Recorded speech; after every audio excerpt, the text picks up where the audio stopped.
Haya basi tuendelee kushangilia Wakenya. Wakenya mpo? Sijawasikia. Wakenya mpo? Haya basi hebu tuendelee kushangilia tukijua ya kwamba sherehe sasa imenoa nanga. State House Choir, tuendelee moja kwa moja kushangilia tukingojea kuanza, ama niseme ya kwamba tayari tumeanza. Twende kazi. State House Choir.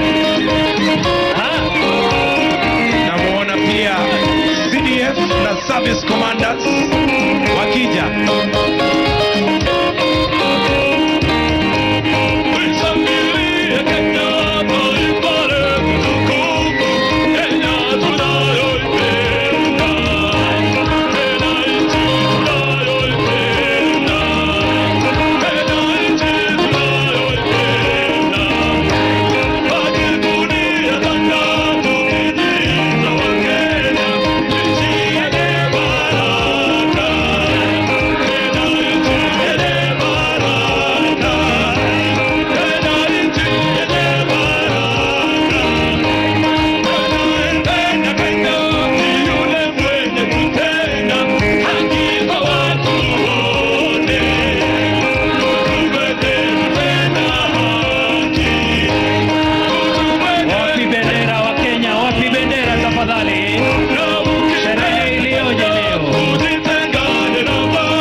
Commanders wakiwa wameongozwa na CDF Chief of Defense Forces General. It's easy.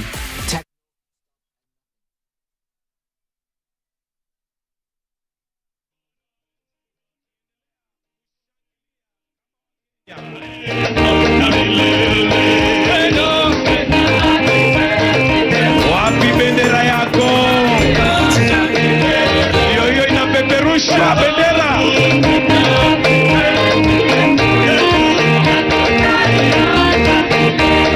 Naona pia speaker pia hao wamekuja moja kwa moja. Speaker of the National Assembly Honorable Moses Wetangula wakiambatana moja kwa moja na Speaker of the Senate Honorable Amason Kingi.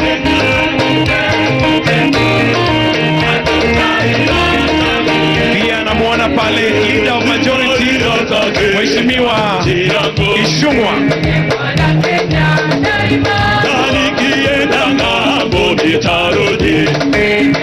Na pia namuona Prime Cabinet Secretary pia anaja Honorable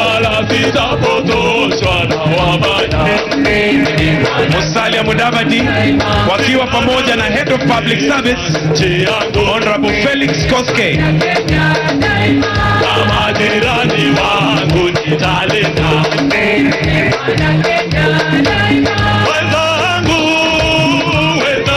Wakenya siwasikii.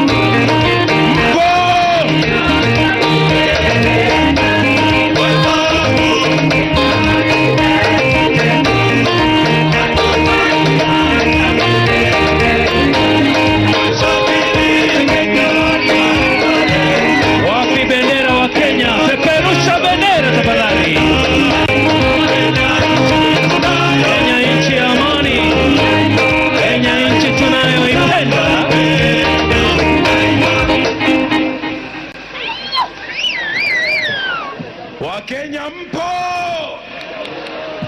Siwasikii. Wakenya mpo? Naona ya kwamba kweli sheria ama sherehe imenoa nanga. Tuko tayari? Tuendelee au tuendelee? Haya basi, naona pia the Honorable Chief Justice Martha Koome pia anakuja,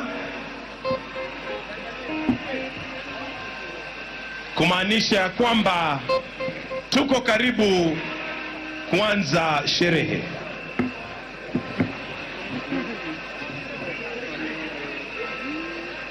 Na mtazamaji, tukipata picha hizo za Jaji Mkuu Martha Koome akiingia katika eneo hilo, awali tulikuwa tumeona maspika wa mabunge yote mawili pia wakiingia pale, na pia mkuu wa mawaziri Musalia Mudavadi pia akifika pale.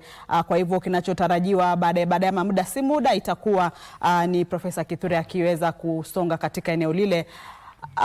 Kwa sasa turuhusu tu tukuage, manake hafla hii inaenda kuanza punde si punde. Wageni wangu studioni wamekuwa ni George Kithi, wakili wa mahakama kuu, vile vile mchanganuzi wa masuala ya sera na uongozi Patrick Osoi, na mtangazaji mwenza Nancy Onyancha. Langu jina ni Kamchemenza. Turuhusu tu tukuache na ratiba inayoendelea pale KICC, lakini baadaye kitengo cha wale wanaozungumza King'eng'e ama lugha ya Kiingereza wakiongozwa na Bentro Njue watakuwa wanachukua usukani hapa studio.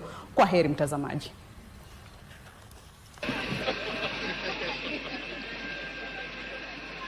Namuona pia Prime Cabinet Secretary His Excellency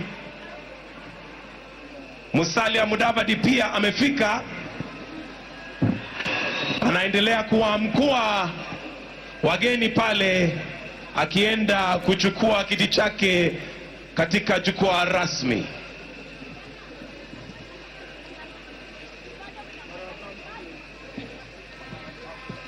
Pia namuona Head of Public Service Honorable Felix Koske amefika, na pia anamkua wageni kabla achukue kiti chake rasmi.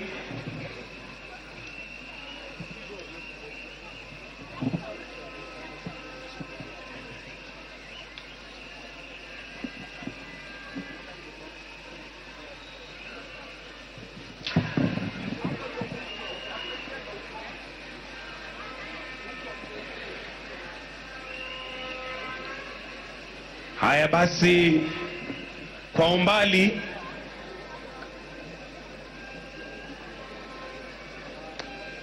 naona the Deputy President Designate.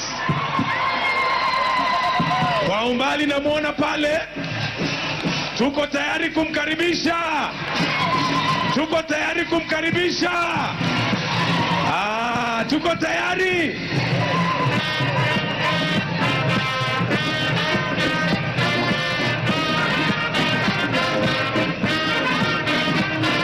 Kwa mwendo wa aste aste namuona akija.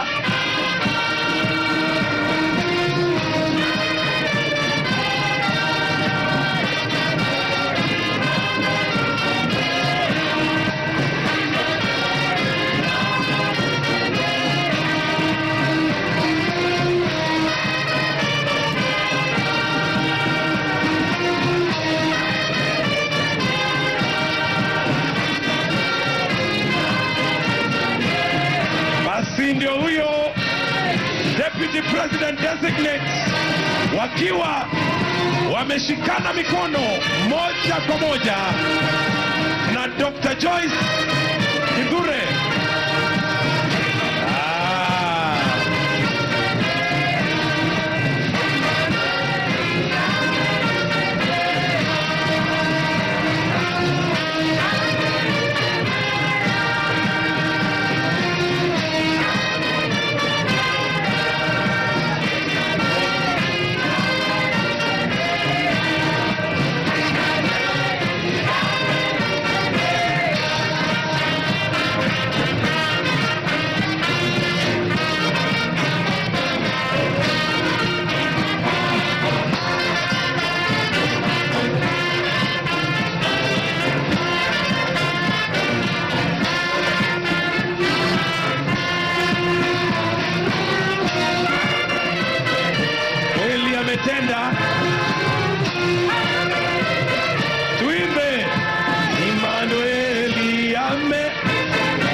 Kithure Kindiki wakiwa moja kwa moja na Dr. Joyce Kateria Kithure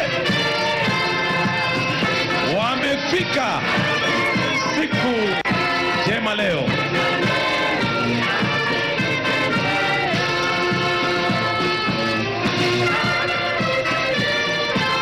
Wakenya tuwakaribishe kwa shangwe.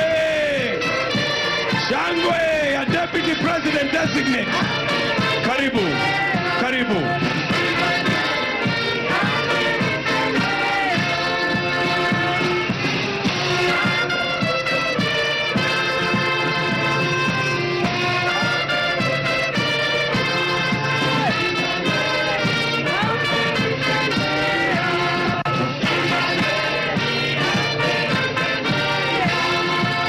Wale ambao tuko na viti tunaweza tukaketi.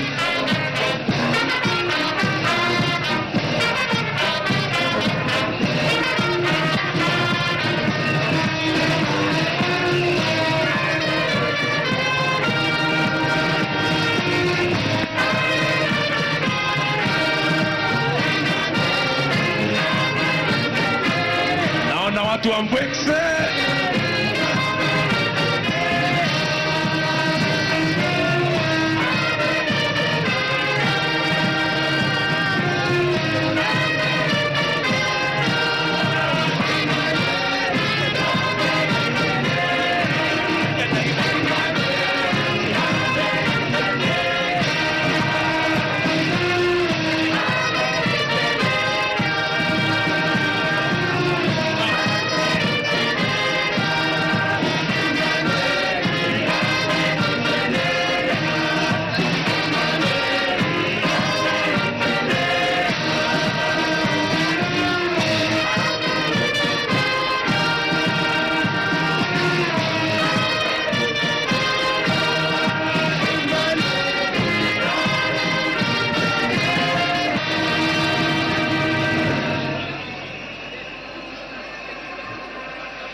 Naomba wimbo Mimi ni Mkenya Daima.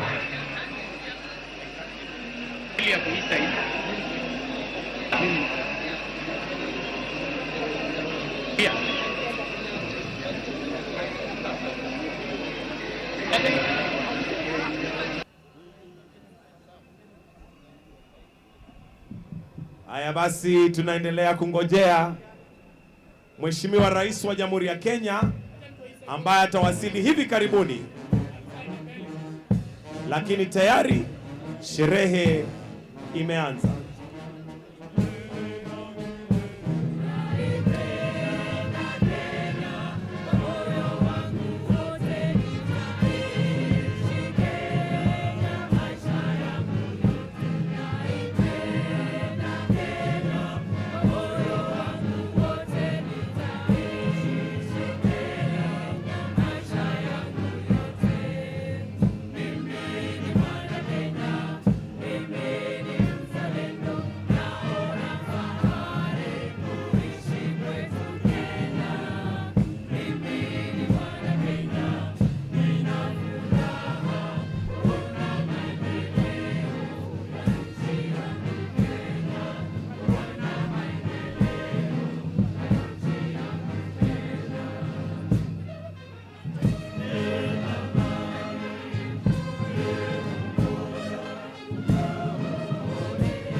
naona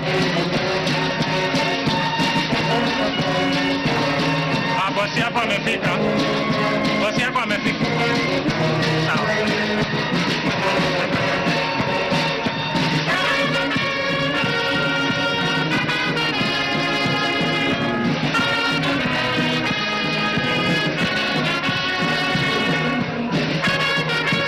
naomba sote tusimame kumkaribisha Mheshimiwa Rais wa Jamhuri ya Kenya Daktari William Samoei Ruto.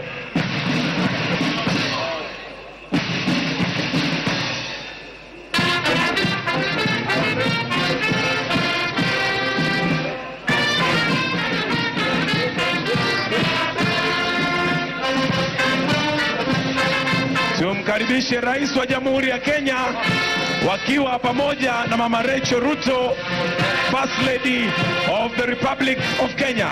Karibu sana Mheshimiwa Rais.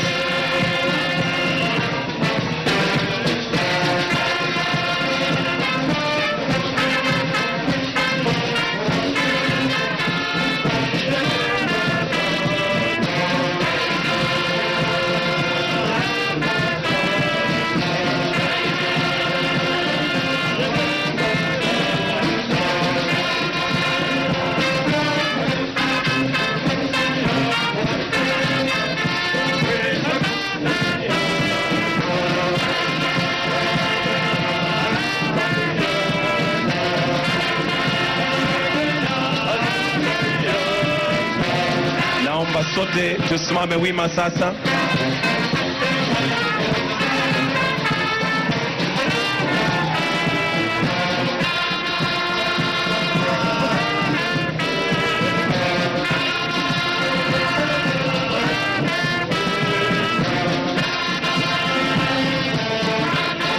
Karibu sana Mheshimiwa Rais wa Jamhuri ya Kenya. Let us all now be at a standstill.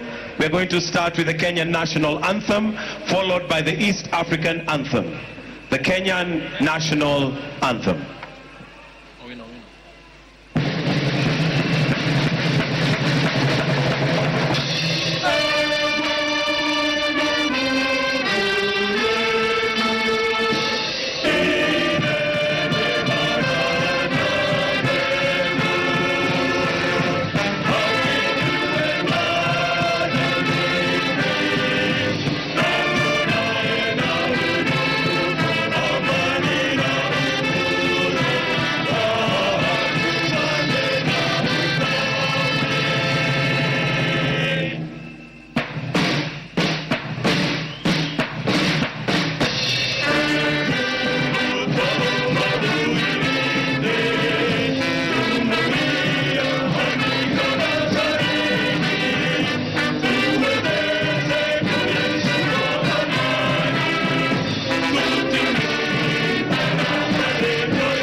with your permission, Your Excellency, I request to remain standing.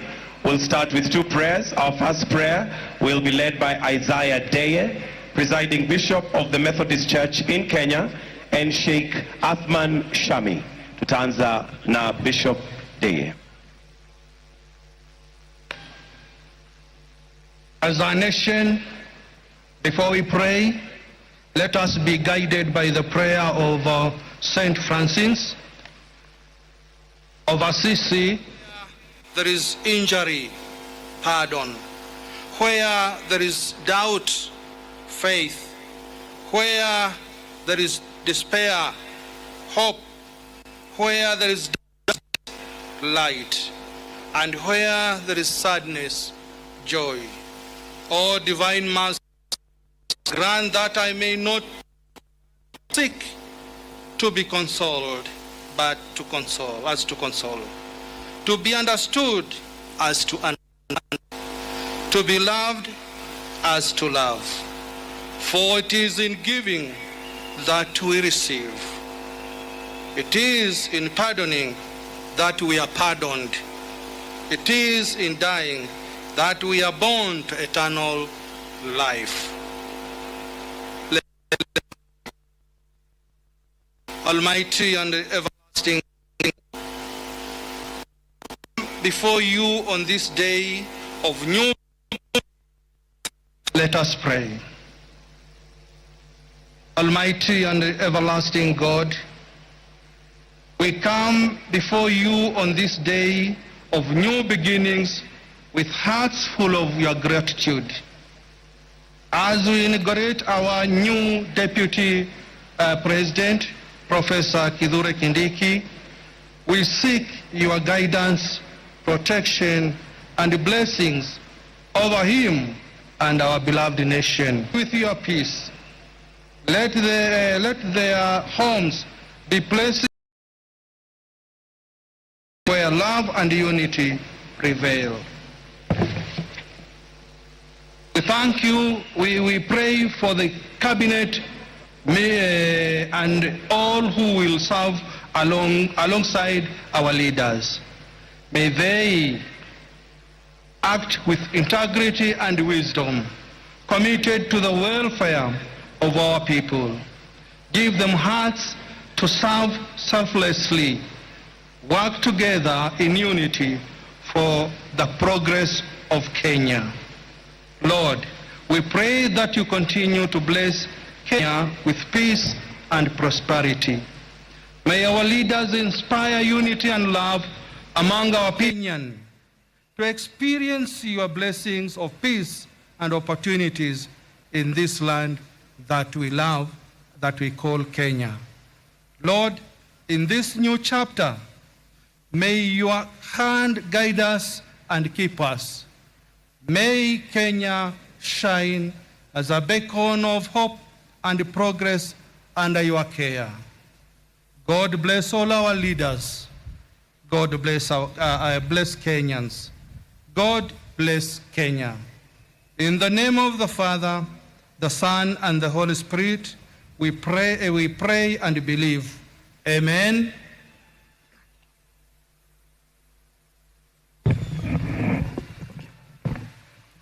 Bismillah, alhamdulillah, salatu wassalamu ala rasulillah sallallahu alayhi wa sallam. In the name of Allah, the most gracious, the most merciful, all gratitude and thanks to Allah subhanahu wa ta'ala. We ask Allah subhanahu wa ta'ala to bless our beloved president. We ask Allah subhanahu wa ta'ala to bless our deputy president designate. We ask Allah subhanahu wa ta'ala to give them the energy to succeed in their endeavors. We ask Allah subhanahu wa ta'ala to rain on them these bounties, mercy, and blessings. We ask Allah subhanahu wa ta'ala to continue to protect our president and our deputy president designate and ease their affairs.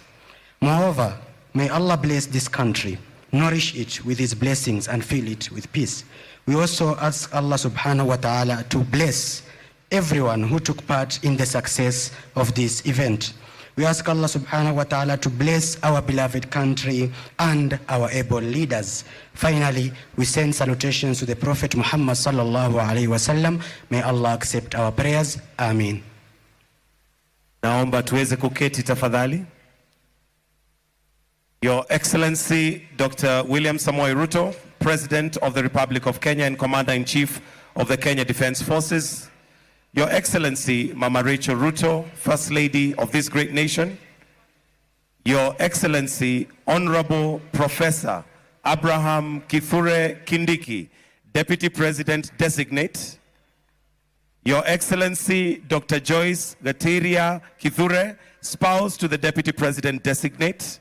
Your Excellency Honorable Musalia Mudavadi, the Prime Cabinet Secretary. Honorable Moses Wetangula, Speaker of the National Assembly. Honorable Amason Kingi, Speaker of the Senate. The Honorable Chief Justice and President of the Supreme Court, the Chief Justice Martha Koome. The Chief of Defense Forces, Honorable the Attorney General, Cabinet Secretaries, Principal Secretaries, Honorable Governors, Your Excellencies, Ambassadors, High Commissioners, and members of the Diplomatic Corps, members of Parliament, wananchi wote walio hapa na wale wanatazama kutoka runinga na mahali popote walipo.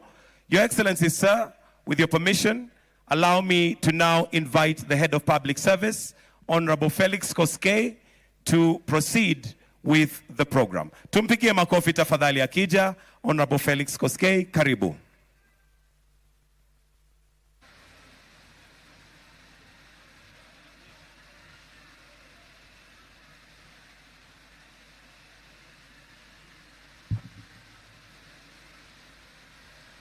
Your Excellency, the President, Your Excellency, the Deputy President Designate, Your Excellency, the Prime Cabinet Secretary, the Speakers of both Houses of Parliament, Your Ladyship, the Chief Justice, Your Ladyship, the Deputy Chief Justice, the Honorable Attorney General, all Cabinet Secretaries, all county governors led by the Chairperson of the Council of Governors, all members of Parliament as led by the majority leaders from both houses, all principal secretaries, chairpersons and members of the constitutional commissions, holders of constitutional and independent offices, the chairperson and CEOs of all state corporations, the diplomatic corps, the clergy, honored guests, distinguished ladies and gentlemen. Your Excellency, we are convened this morning to witness the swearing in of the third Deputy President of the Republic of Kenya in accordance with Article 148 of the Constitution. This ceremony marks a new chapter in our constitutional journey as necessitated by the operation of Article 149 of the Constitution. The vacancy in the office of the Deputy President arose on the 17th October 2024 as a consequence of the Senate's resolution pursuant to Article 150 of the Constitution. This resolution was formally notified to the public through Kenya Gazette Notice number 13400 of 2024. To steer the transition in the office of the Deputy President, His Excellency the President nominated Honorable Professor Kithure Kindiki, EGH, for confirmation as the next Deputy President of the Republic through a vote by the National Assembly in accordance with Article 149(1) of the Constitution. The National Assembly confirmed Honorable Kithure Kindiki as Deputy President designate by an affirmative vote. This resolution of the August House was transmitted by the Speaker of the National Assembly to our Ladyship, the Chief Justice, with a copy to His Excellency the President. Subsequently, legal proceedings were initiated, leading to interim orders being issued on the 18th October 2024, temporarily barring the Deputy President designate from assuming office.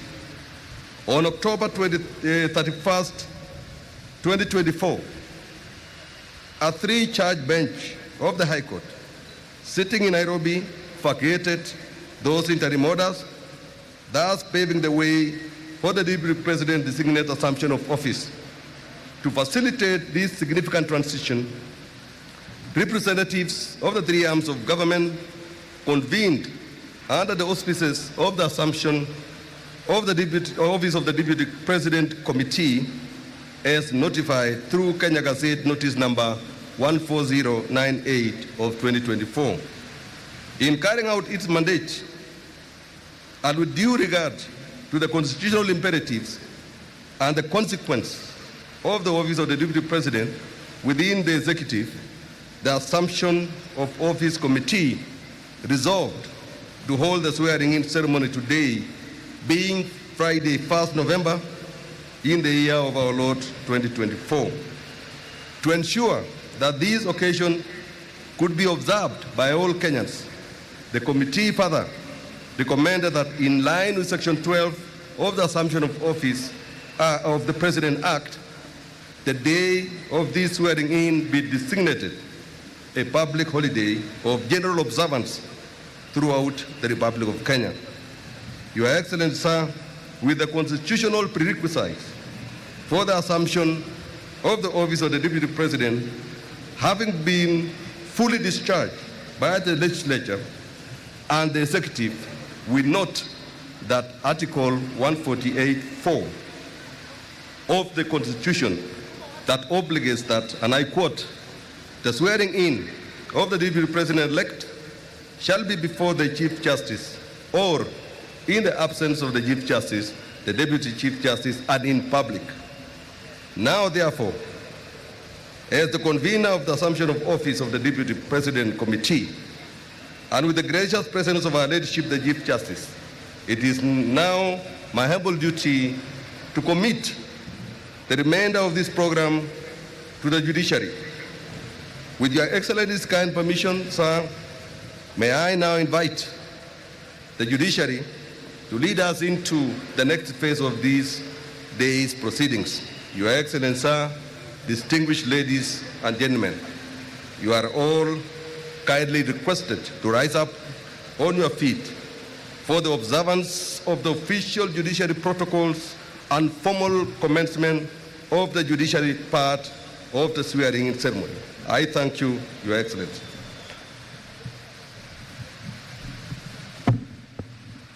May I request us to be upstanding, to remain upstanding. Your Excellency the President, Honorable Chief Justice, this is the official swearing-in ceremony of the Deputy President Designate.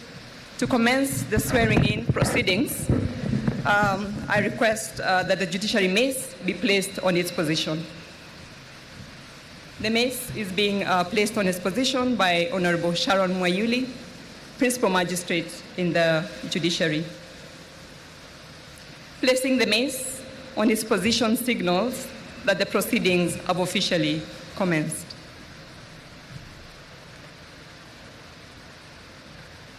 You may kindly take your seats.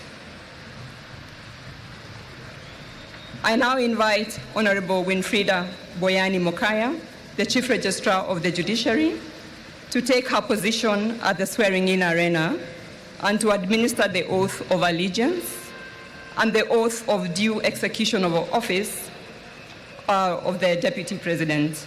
Welcome, Honorable Chief Registrar.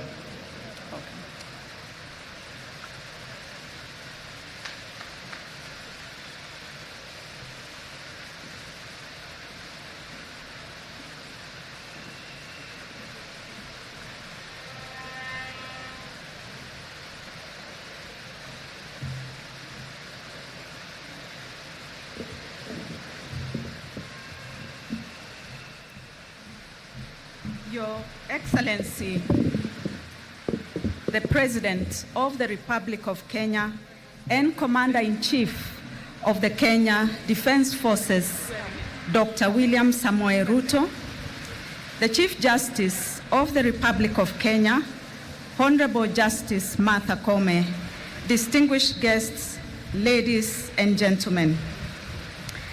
Before commencing the proceedings, may I request the Honorable Chief Justice to take her position in the arena.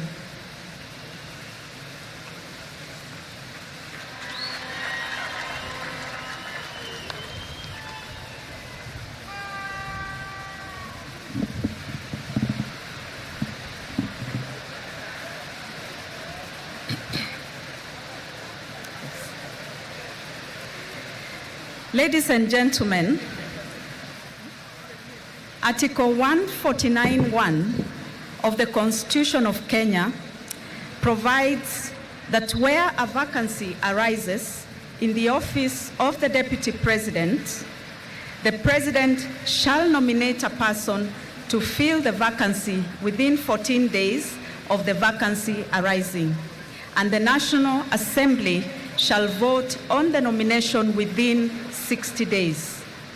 Vide a special gazette notice number 13401, dated and published on 18th October 2024, the Speaker of the National Assembly notified the public that the National Assembly, at its sitting held on Friday, 18th October 2024, voted in favor of the nomination of Professor Kithure Kindiki to fill the vacancy in the office of the Deputy President of the Republic of Kenya. Article 74 of the Constitution provides that before assuming a state office, acting in a state office, or performing any functions of a state office, a person shall take and subscribe the oath of affirmation of office in the manner and form prescribed by the third schedule to the Constitution or under an Act of Parliament. Further, Article 148(5) requires that a Deputy President assumes office by taking and subscribing to the oath or affirmation of allegiance and the oath or affirmation for the execution of the functions of the office as prescribed in the third schedule to the Constitution. The oaths prescribed in the third schedule to the Constitution are to be taken by the Deputy President before the Chief Justice. May I now call upon the Deputy President designate, Professor Kithure Kindiki, to take his place and take the prescribed oaths.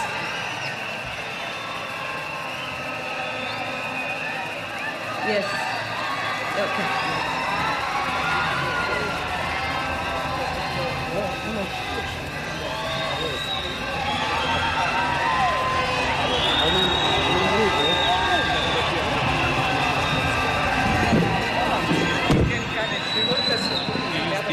Okay.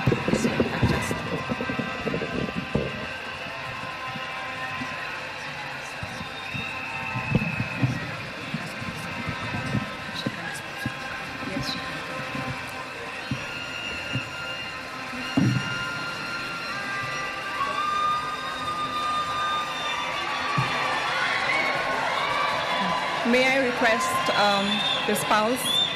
May I request the spouse of the Deputy President designate to come forward.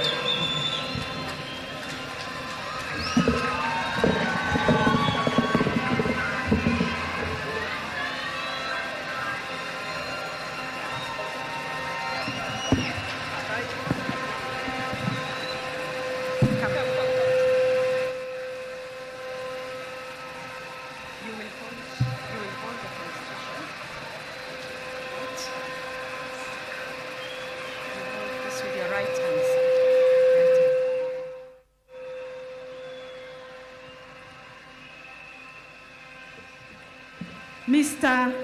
Deputy President designate, I shall commence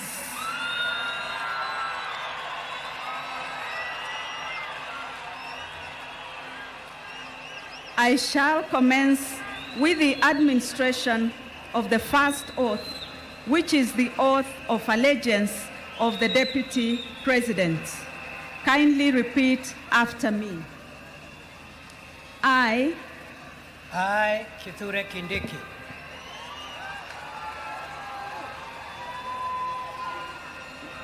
in full realization of the high calling, I assume as Deputy President of the Republic of Kenya,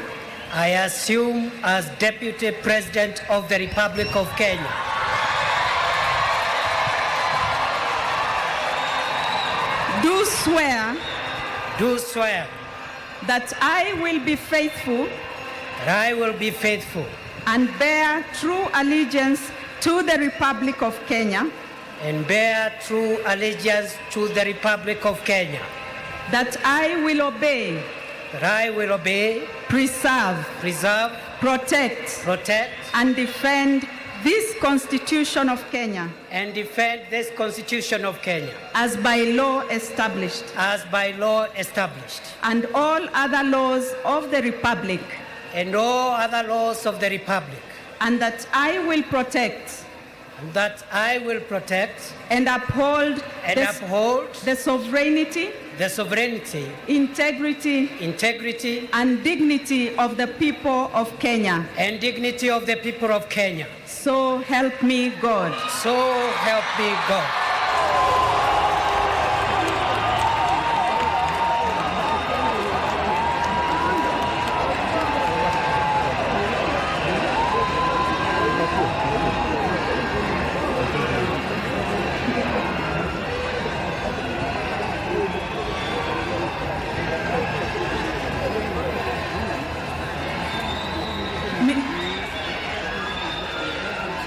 Mr.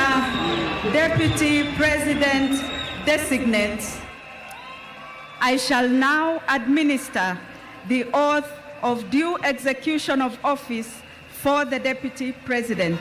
Kindly repeat after me. I, Kithure Kindiki, do swear that I will always truly and diligently serve the people of Kenya and the Republic of Kenya in the office of the Deputy President of the Republic of Kenya, that I will diligently discharge my duties and perform my functions in the said office to the best of my judgment, that I will at all times when so required faithfully and truly give my counsel and advice to the President of the Republic of Kenya, that I will do justice to all without fear, favor, affection, or ill will, and that I will not directly or indirectly reveal such matters as shall come to my knowledge in the discharge of my duties and committed to my secrecy. So help me God.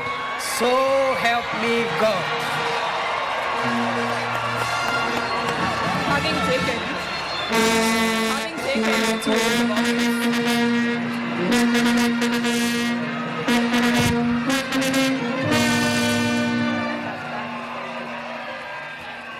Having taken the two oaths of office, His Excellency the Deputy President of the Republic of Kenya is now proceeding to the ceremonial table to append his signature to the two oaths, that is the oath of allegiance and the oath of execution of office of the Deputy President. The Deputy President will be guided on signing the two oaths by the Attorney General. His Excellency the Deputy President will be signing 3 copies of each oath. The first set of oaths will be retained by His Excellency the Deputy President as a solemn reminder of the commitment he has made here today. The second set will be handed over to the Head of Public Service for custody. And the third set will be retained by the judiciary. The oath of allegiance, ladies and gentlemen, is an oath that His Excellency the Deputy President will be faithful and will bear true allegiance to the Republic of Kenya, and that he will also protect and defend the Constitution of Kenya. The second oath, His Excellency the Deputy President has committed to execute his duties diligently and perform his functions according to the law.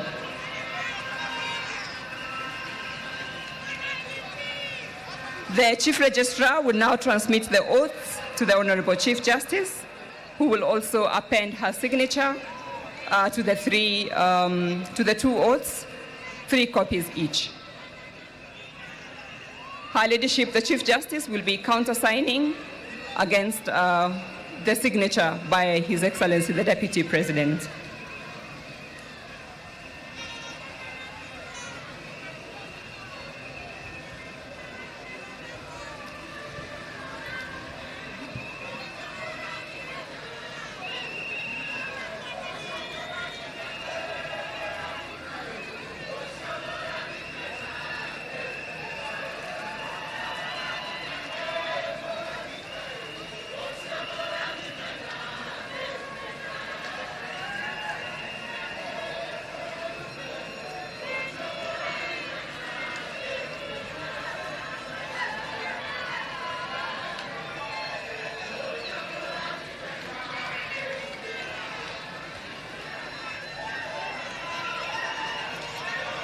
Once the Chief Justice has appended her signature, the seal of the Chief Justice will be affixed on each of the oaths by the court officials.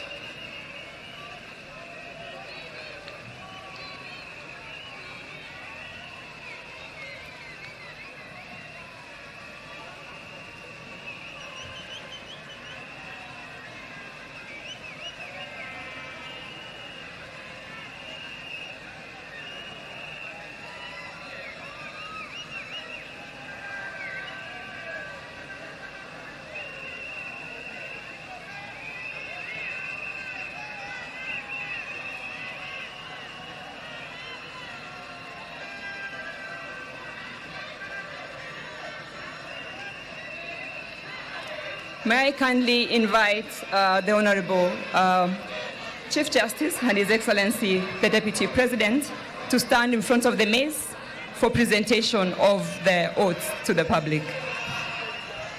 The Honorable Chief Registrar will be handing over the oaths to the Honorable Chief Justice, who will in turn hand them to His Excellency the Deputy President.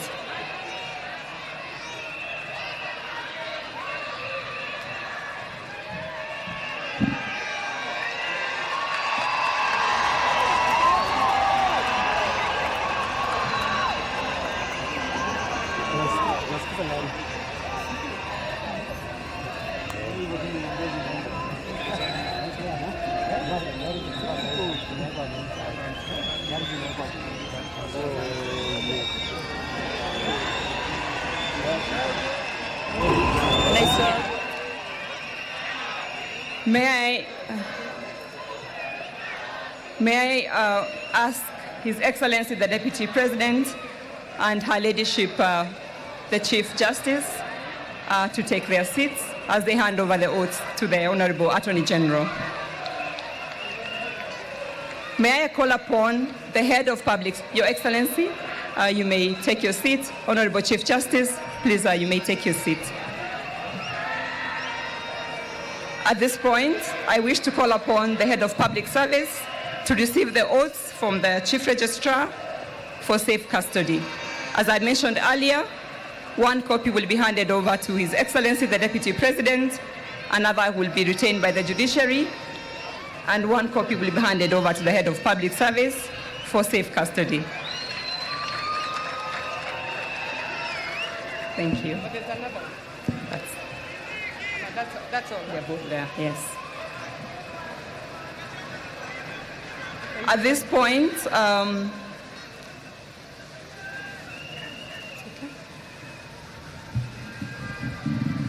at this point of the program, may I invite His Excellency the President to hand over a ceremonial copy of the Constitution of Kenya to His Excellency the Deputy President, Professor Kithure Kindiki, the Deputy President of the Republic of Kenya. Your Excellency.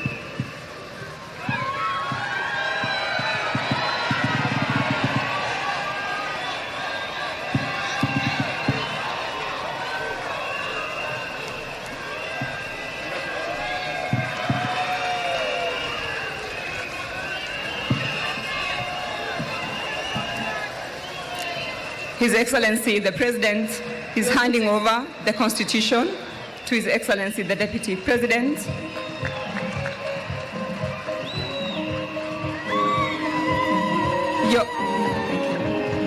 Your Excellencies, if you could remain on stage for a brief photo session to commemorate this event.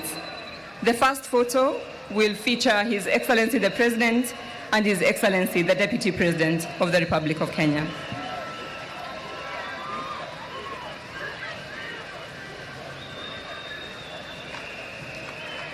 Thank you. What happened? What is good happening? May I invite, thank you. May I now invite Her Ladyship, the Chief Justice, to join in the second photo.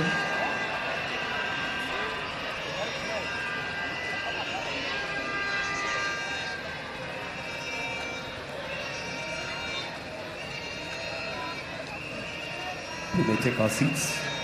We may take our seats for the sake of the cameras behind you. I now invite we may take our seats, please. the Honorable Chief Registrar and the Honorable Attorney General to join in the next photo.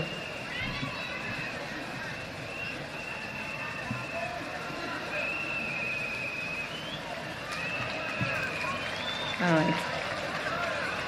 For the second last photo, I kindly request Her Excellency, the spouse of the Deputy President, Dr. Joyce Kithure, and Her Excellency, the First Lady, Rachel Ruto, to join in the fourth photo, with the request that the Honorable Chief Justice remains in this photo. Thank you.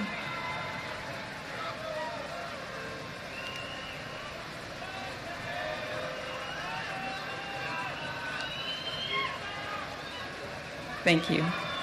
Thank you very much.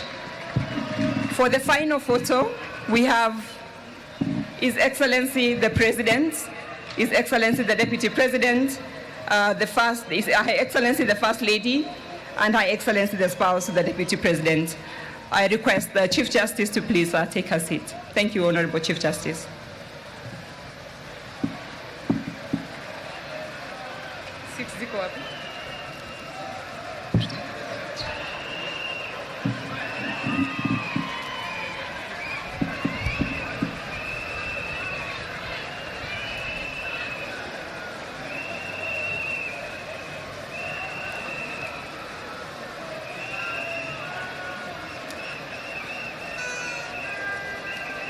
Thank you, Your Excellencies. You may now resume your seats. I also request the Honorable Chief Justice, the Honorable Chief Registrar, and the Honorable Attorney General to also resume their seats.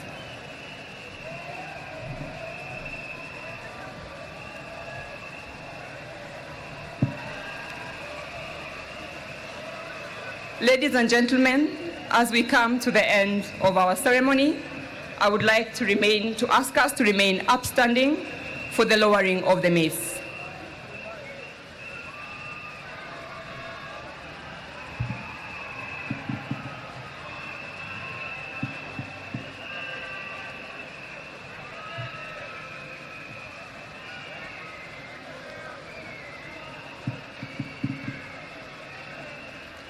This marks the end of the swearing-in segment of the program. I wish now to hand over to the Master of Ceremony to continue with the rest of the program. I thank you. Tupigie Judiciary makofi tafadhali for a job well done. Let's also take this opportunity to give a warm round of applause to the Deputy President, Professor Kithure Kindiki. Tumpigie makofi tafadhali. Your Excellency, sir, we'll have a short interlude of music before we proceed to the next part of the program. I'll request that we take our seats as we will have now the State House Choir give us a song before we proceed to the next part of the program. State House Choir, uwanja ni wenyu.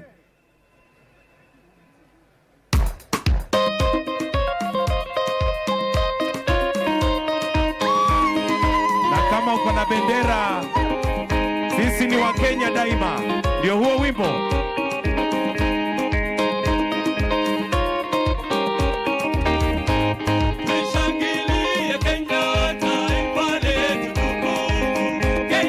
Kama uko na bendera tuipeperushe tafadhali, kama wa Kenya daima.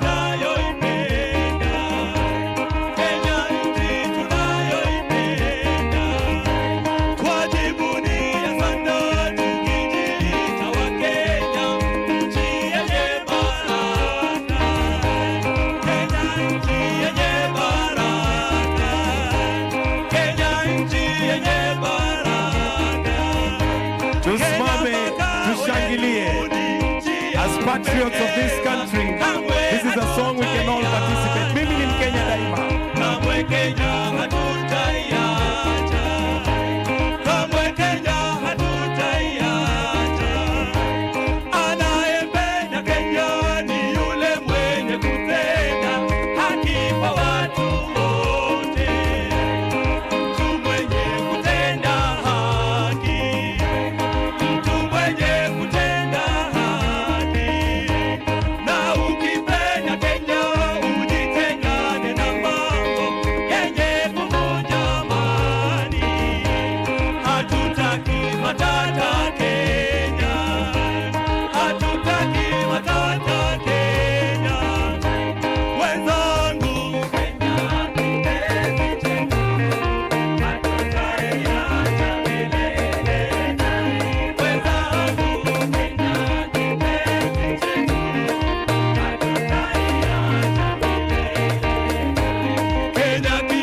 Tuwashangilie tafadhali. Asanteni sana State House Choir kwa huo wimbo. Naomba tuweze kuketi.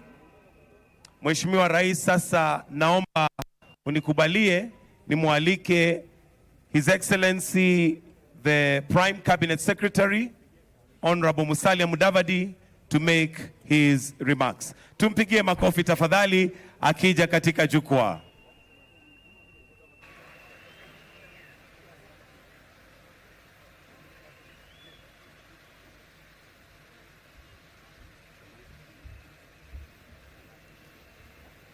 Your Excellency, the President of the Republic of Kenya, Honorable William Samoei Ruto, Your Excellency, the First Lady, Madam Rachel Ruto, Your Excellency, the Deputy President of the Republic of Kenya, Professor Kindiki Kithure, Your Excellency, Madam Joyce Kithure,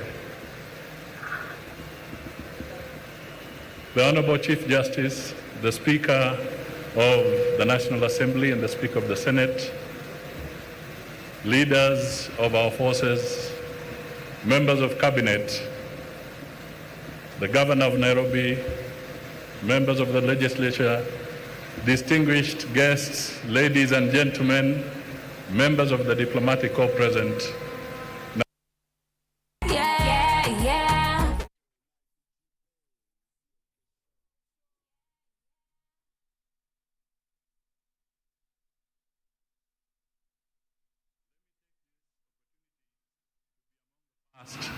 To congratulate Professor Kindiki Kithure on his elevation to the position of Deputy President of the Republic of Kenya. He has now shed off the word designate. He is now substantive. And we all congratulate you and your family for this very honorable position that His Excellency the President of the Republic of Kenya has assigned you. And we wish you Godspeed, God's help, good health, and all the wisdom so that you can discharge your responsibilities with excellence. Your Excellency, we are gathered here on a bright morning, bright sunny morning. And I just want to draw the symbolism of where we are. We are on the grounds of KICC, Kenyatta International Conference Center grounds. On my right is the judiciary. On my left is the legislature. In front of me is the symbol of the Capitol, and behind us is the symbolism of the executive. Your Excellency, we stand here proudly as a nation to actually show and to prove to the Kenyans who ushered in the 2010 Constitution with a 70% majority, and to the international community that our institutions work. I would like to repeat that our institutions work. There may be challenges. The wheels may take a little longer to turn, but at the end of the day, the legislature has done its bit, the judiciary has done its bit, everybody gets a chance to be heard if they are aggrieved, and finally, the executive can move on. We are a country that respects the rule of law. Finally, Your Excellency, I think it is important for us to reflect on the journey ahead. We have had a tumultuous 2 years, and there are moments that Kenyans have accused us of having removed our eyes off the ball. This is a moment, a great moment, for us to retrace our steps, get together, have a unity of purpose, have the resolve and the will, and to focus so that we can deliver for the Kenyan people as they requested us to do when they cast their vote 2 years ago. In Professor Kindiki, we see a lot of virtue, but perhaps the one I may want to single out is the virtue of humility.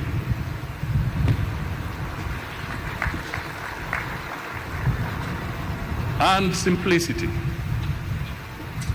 He does not walk around with airs around him. This is a very important virtue. If as a nation we can embrace humility, we will go far. If you disregard humility, it can be very expensive.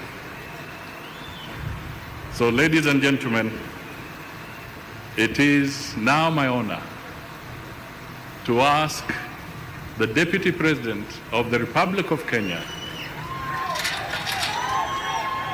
Professor Kithure Kindiki,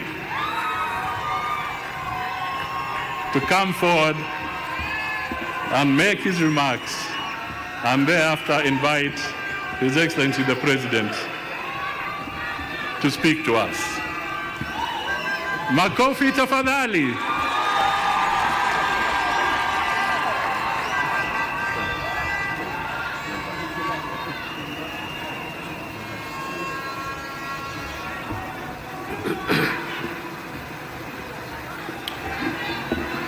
Your Excellency President William Ruto,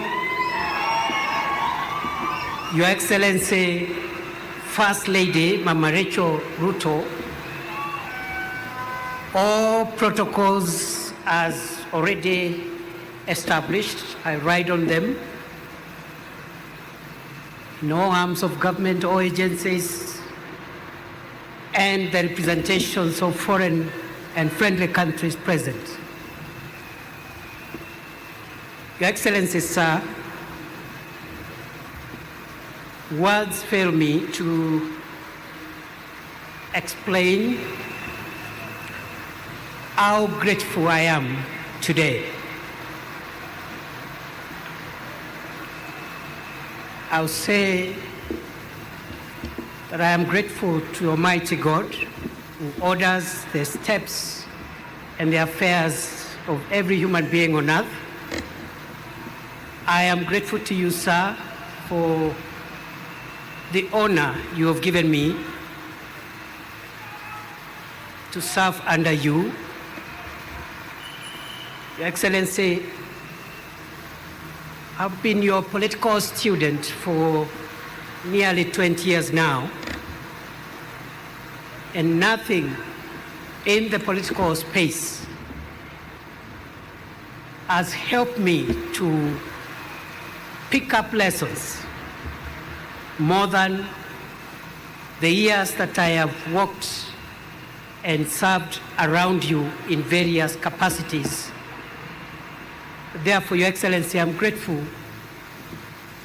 for the honor which you have given me. I promise you, before this congregation and before God, that I will not let you down for the privilege you have given me. Your Excellency, sir, in the same breath of gratitude, I am grateful to all the institutions who have facilitated this process, including the ceremony we are having today. And I want to agree with what my elder brother, His Excellency Musalia Mudavadi, has said. Whatever has happened in the last few weeks, and indeed in the recent past, is a testament of the maturity of our democracy, and is a testament that our institutions work. Your Excellency, sir, allow me, having thanked you, also to thank the very many people whom I have had an opportunity to learn from them. I may not enumerate all of them, but I've had the privilege of learning from so many great people. And even as we celebrate our Constitution and our democracy, I pay tribute to those who purposed to fight for and defend the establishment of our country and our constitutional order. I am grateful to those who are responsible for creating the Kenya that we live in today, in the past and in the present. I am grateful to those who fought for this Constitution, and I am grateful to all heroes of our country in the past and in the present. Your Excellency, I'm grateful to this country for raising me, and I've had so many people to help me grow into who I am today. And therefore, as I discharge the burden that you have placed me, Your Excellency, the burden you have placed on my shoulders, I am grateful that I will discharge that burden with the benefit of having grown and continuing to grow under the feet of not just my father and mother who gave birth to me, but the many elders of their generation who helped me to shape and make me what I am today over time. I am truly grateful those who taught me in the formal and the informal setup. Your Excellency, I'm grateful to my family. With your permission, I want to pay tribute to 4 people who have made huge sacrifices, especially in the 14 years, 15 years or so I have been in politics. Before then, I had spent a decade in academia, and of course, I'm also grateful to the professors and the colleagues with whom we worked with.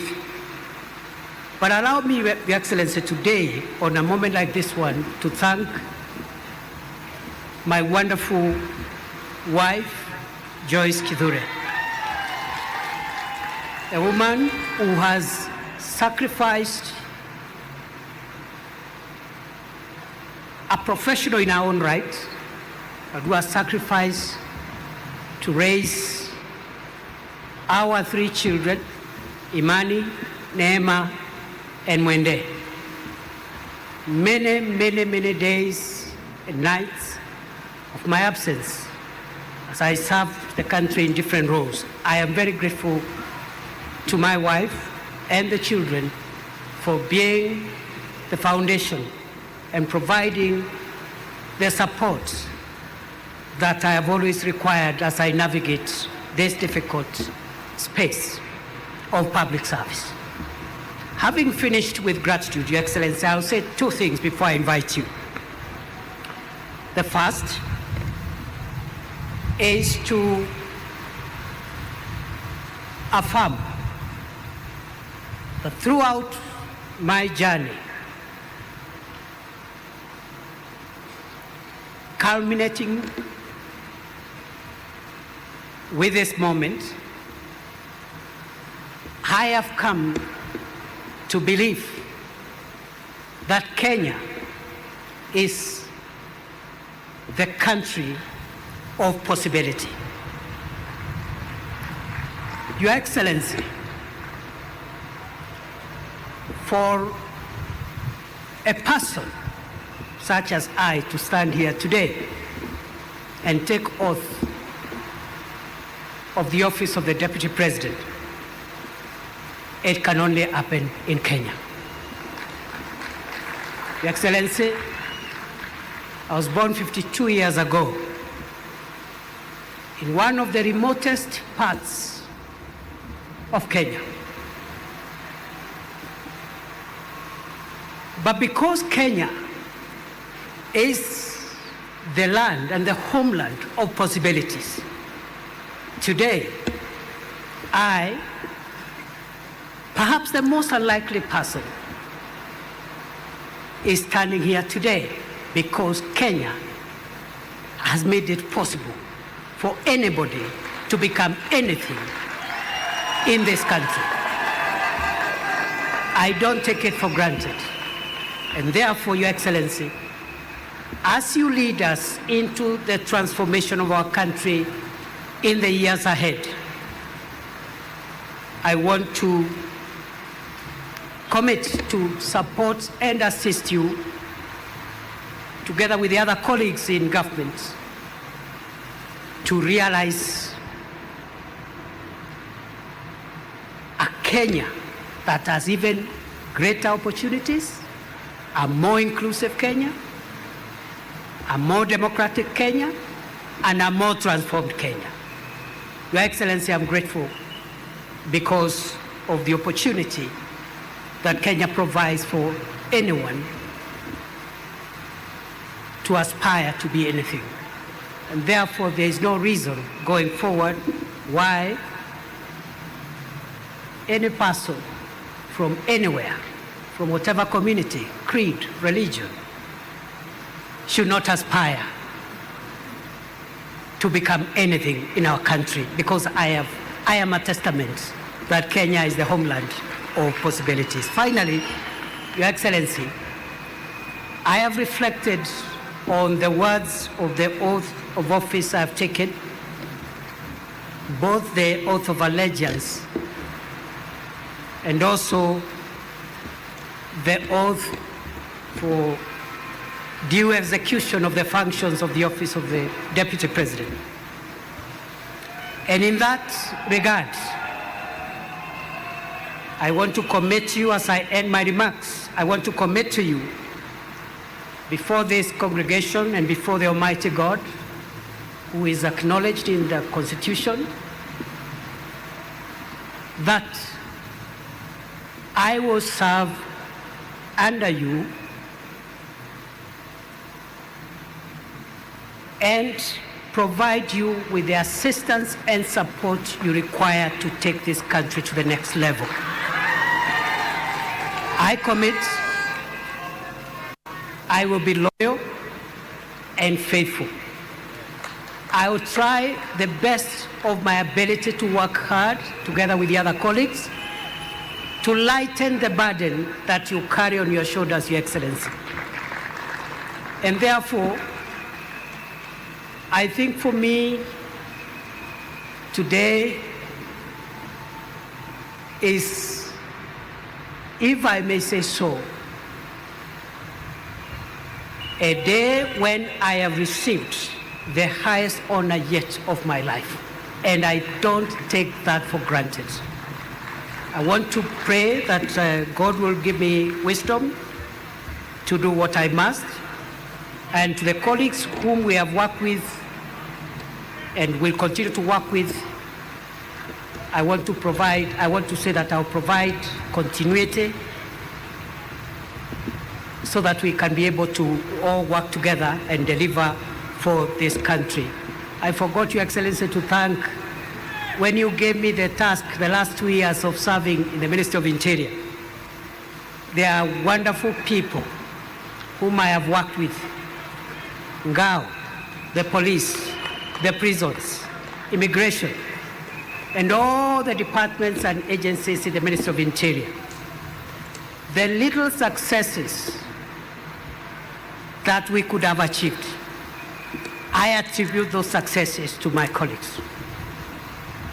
If there have been a few challenges, I take responsibility for those challenges. Your Excellency, with those many remarks, thank you very much for giving this privilege. And I now want to request that we be upstanding as we invite His Excellency President William Ruto to come and address us. Moja, mbili, tatu, ingine.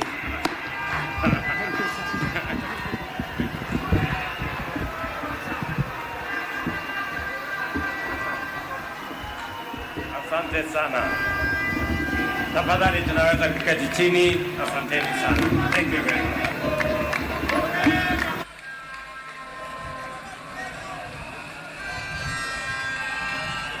Your Excellency, Abraham Kithure Kindiki, Deputy President of the Republic of Kenya. Excellencies, Mr. Speaker of the National Assembly, Mr. Speaker of the Senate, our sister, your leadership, the Chief Justice of the Republic of Kenya, members of the judiciary, members of the executive, members of the legislature, fellow Kenyans, hamjambo. Hamjambo tena. Bwana Yesu asifiwe. Assalamu alaikum. Hebu mnisalimie hivyo hewani nione ndugu wa Kenya.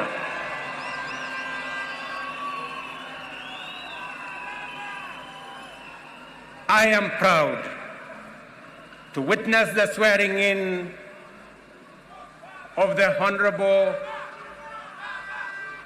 Abraham Professor Kithure Kindiki as the third Deputy President of the Republic of Kenya under the 2010 Constitution. I know him as a dedicated professional whose commitment to excellence has helped us overcome daunting challenges, and as a tireless public servant on the path of national leadership. Abraham is also a patriot whose dedication to cohesion, national unity, and inclusivity is beyond reproach. An effective champion of peace and stability, and across every part of our country, and a loyal steward of our bottom-up economic transformation agenda, whom together with many others we crafted to take our country to the next level. Over the past 2 decades, I have had the privilege to witness Professor Kindiki's work as a professor, litigation lawyer, consulting attorney, senator representing Tharaka Nithi, majority leader of the Senate, deputy speaker of the Senate, the most recently as cabinet secretary. I can confirm that in all these roles, he has demonstrated exceptional dedication, high competence and professionalism, and consistently delivered results beyond expectations. Professor Kindiki is a highly qualified and outstanding scholar, advocate and public servant, whose career has been defined by exemplary achievements which demonstrate his vision for positive change and commitment to high standards of efficiency in the performance of his duties. At this stage of the implementation cycle of our national transformation agenda, the people of Kenya require a patriotic public servant and a consummate champion of our constitutional dispensation, our broad-based national governance framework, and the bottom-up economic transformation agenda to support the cabinet and the presidency in delivering in full and on time. This moment calls for an individual who takes pride in a job well done and is humble enough to be a loyal servant of the people, and who is selfless enough to reach out and mobilize the entirety of government towards delivering for Kenya, experienced enough to understand the importance of engaging all sectors of our economy to drive transformation, and committed enough to serve professionally with loyalty and, most importantly, with integrity. I am delighted to affirm that our coalition, and indeed our nation, is blessed with many professionals who meet all these criteria. Among them, Abraham Kithure Kindiki stands out for his exceptional qualifications, extensive experience, and wide-ranging accomplishments. I am honored that he is available. He has told me he is ready, and I know he is willing to serve as my deputy. Professor, my young brother, let me call you Abraham K, or Abra K. Welcome to the service of this great nation, Kenya. And let me say this, I have heard you clearly when you took your oath of office and the oath for the due execution of your responsibilities as Deputy President. You have said 2 fundamental things in your oath. Kenyans were listening, I too was listening. You said that you will serve the people of Kenya and the Republic of Kenya. Abrake, please serve the people of Kenya and the Republic of Kenya. As I told our principal secretaries, as I told our cabinet secretaries, and as I tell every public servant, who has a responsibility, who has a duty, who has the honor to serve our nation, let us serve the people of Kenya and the Republic of Kenya. We are not here to serve ourselves or our families or our communities or our regions or our villages. We are here to serve the Republic of Kenya and the people of Kenya. The second thing that you have said in your oath, I said in my oath, I listened to principal secretaries and cabinet secretaries and others. You have said you will serve without fear, without favor, without affection, and without ill will. My brother Abrake, I listened to you. The people of Kenya were listening to you.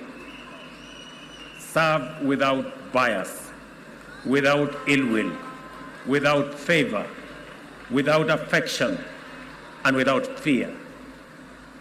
So that together, the people of Kenya can know that their public servants, all of us, elected, appointed in different categories, shall know that we have one nation, one country, one people, and we are called upon by the Constitution of Kenya to serve them without bias, without fear, without favor. And let me undertake in this very historic national ceremony to the people of Kenya. And I say this as MCAs listen to me, as members of parliament listen to me, as members of the executive listen to me, those in the judiciary, and those in the executive, that the people of Kenya, it doesn't matter, those who live near our oceans, near our lakes, in our mountains, in our valleys, in our arid and semi-arid areas, they are one people, one great nation called Kenya. And I want to commit, pledge, and undertake that we will serve the people of Kenya equally, and no part of Kenya, no community in Kenya, no section of Kenya, no region of Kenya shall be left behind. We are going to work together. I say this to our representatives.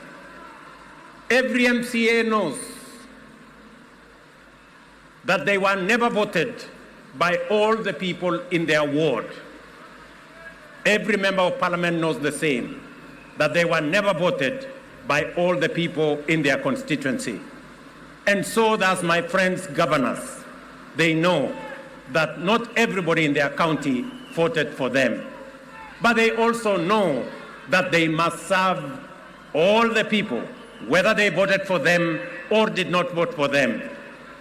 Professor, you and me have the honor to serve the people of Kenya. And as I have said before, we will serve the people of Kenya equally, those who voted for us and those who did not vote for us. The government of Kenya equally belongs to all the people of the Republic of Kenya.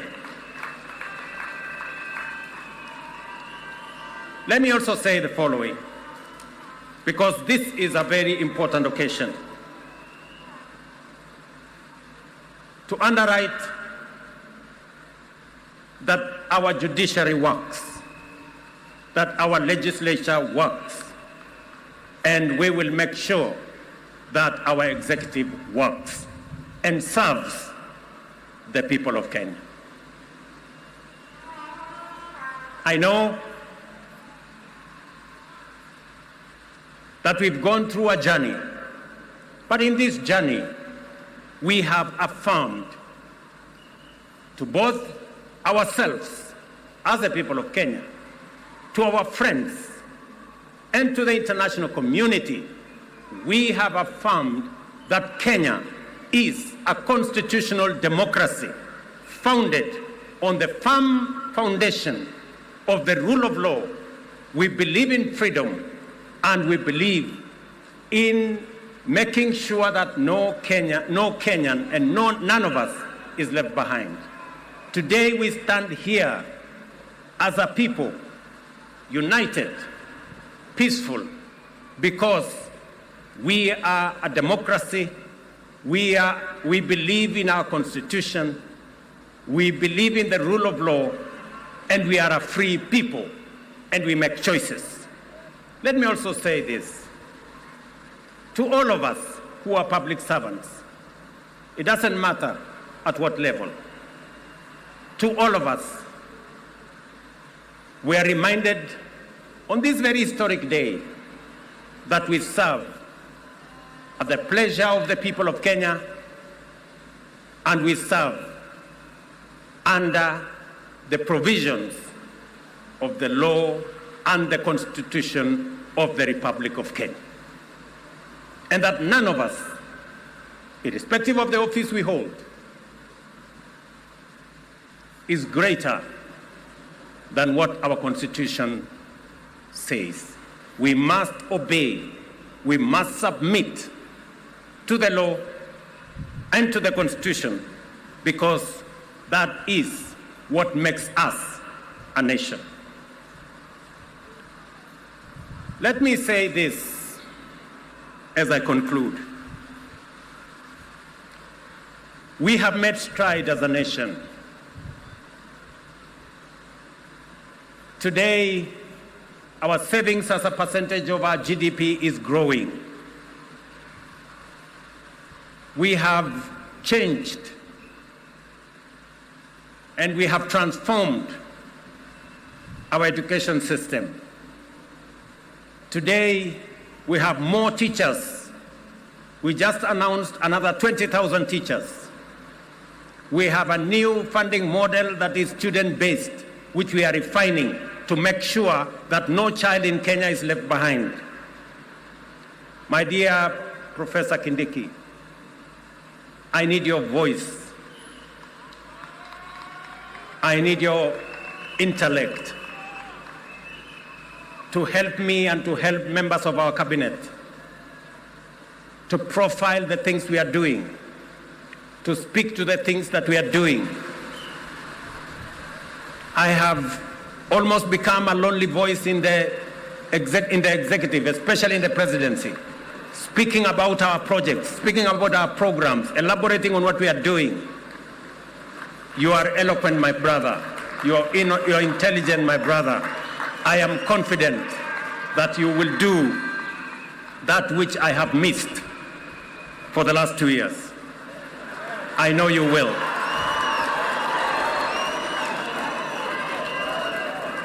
We have a huge program on university funding and higher education funding. We have a huge program that today our farmers across Kenya have access to fertilizer. We have a huge program on expanding our irrigation. We have a big program on what we are doing. We need your voice, and we need the voice of those of us in the executive to provide leadership and to see to it that indeed we achieve what we wrote into our Constitution. Today, as we wrote in our Constitution, Kenya Power has turned around and today is a profitable company. So is KenGen, because of the stewardship that we have put in place. My brother, our manifesto is elaborate. Our manifesto is transformative. We are implementing it page by page, paragraph by paragraph, chapter by chapter, because we have to transform this great nation, and failure is not an option. We must. We have a big program on rural electrification. to connect close to 300,000 homes across Kenya. I need your support to the Ministry of Energy, who are doing a wonderful job in that exercise. We have a big program on markets across Kenya. We have a big program on housing across Kenya. Today, we have 160,000 people working in a housing program. By December, actually next month, we will begin to hand over the first 1,000 houses under our program, under the program that will make ordinary people, Mama Mboga and Boda Boda, pay 3,000 shillings every year and access housing in the Republic of Kenya. My brother, let me tell you, our universal health coverage is underway with a bit of challenge initially, but now we are moving. And I want to tell the people of Kenya, we are going to transform this nation. And we have the team. And Professor, welcome to the team that is going to transform Kenya into a great nation that is going to make every Kenyan proud. Let me conclude by saying we have what it takes to transform the Republic of Kenya. And I am committed to making sure that whatever it takes, whatever decisions that have to be made, we will make them so that our nation can truly be transformed. As I talk to you, 10,000 young people are now engaged in climate works in Nairobi. We intend to take that in the next few months into 40 and 50,000 young people.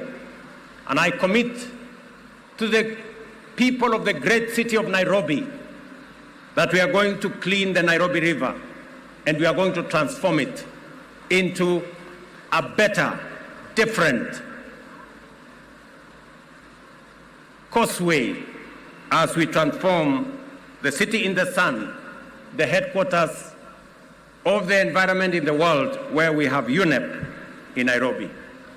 We're also going to roll out the program that will make sure that we tap into the private sector and make sure that we can work through public and private partnership to make sure that we roll out some of the urgent, important programs that are important for the transformation of our nation. Let me conclude by asking all of us, members of the legislature, members of the judiciary, especially our investigative institutions, to make sure that we ensure that public resources are used efficiently, effectively. I call upon the Office of the Director of Public Prosecution, the offices of the DCI and the offices of the IG to work with the judiciary so that the corrupt can be firmly, decisively dealt with in the Republic of Kenya, and the citizens of the Republic can get their due in the expenditure of public resources. I know that of recent, we have seen incidences of our girls, our mothers, our women who have been murdered in cold blood. And let me say this, that the DCI and all the investigative authorities in the Republic of Kenya must stand up to these criminals, and we must deal decisively and firmly. And I want to ask us as a society to be careful with strangers, to be careful with people who lure our girls, our women into situations that compromise their security. But we must be on the lookout, all of us as a nation. This is yet another moment. This is yet another beginning. And I am confident that we are going to take Kenya to the next level. Professor Kindiki, as you and all know, there is much to be done to fulfill our commitments and set our nation on the path to prosperity. I expect you to embark on your duties with dispatch and zeal. I wish you success as you begin your service in the high office you have assumed today. May God bless you. May God bless your family. And may God bless our great republic, the nation of Kenya. Asanteni sana, Mungu awabariki, na tutasonga mbele pamoja. Asanteni. Naomba sote sasa tusimame wima kama ishara ya uzalendo wetu. Tumalizie kwa wimbo wa taifa. Wimbo wa taifa.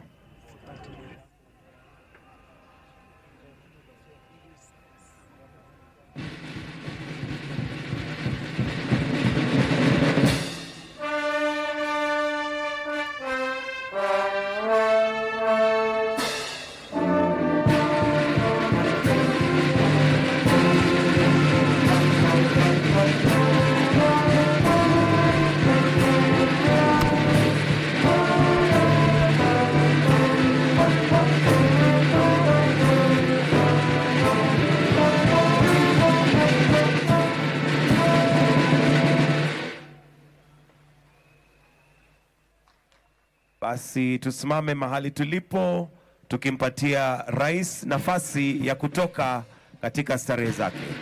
Asanteni sana.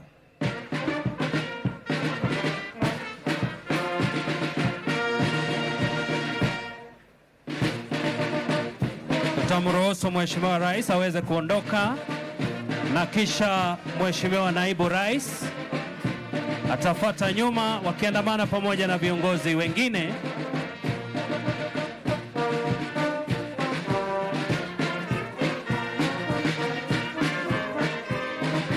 Waruhusu kwanza viongozi wetu waweze kuondoka. Hayawi huwa. It's now official that Professor Kithure Kindiki is the current Deputy President of the Republic of Kenya.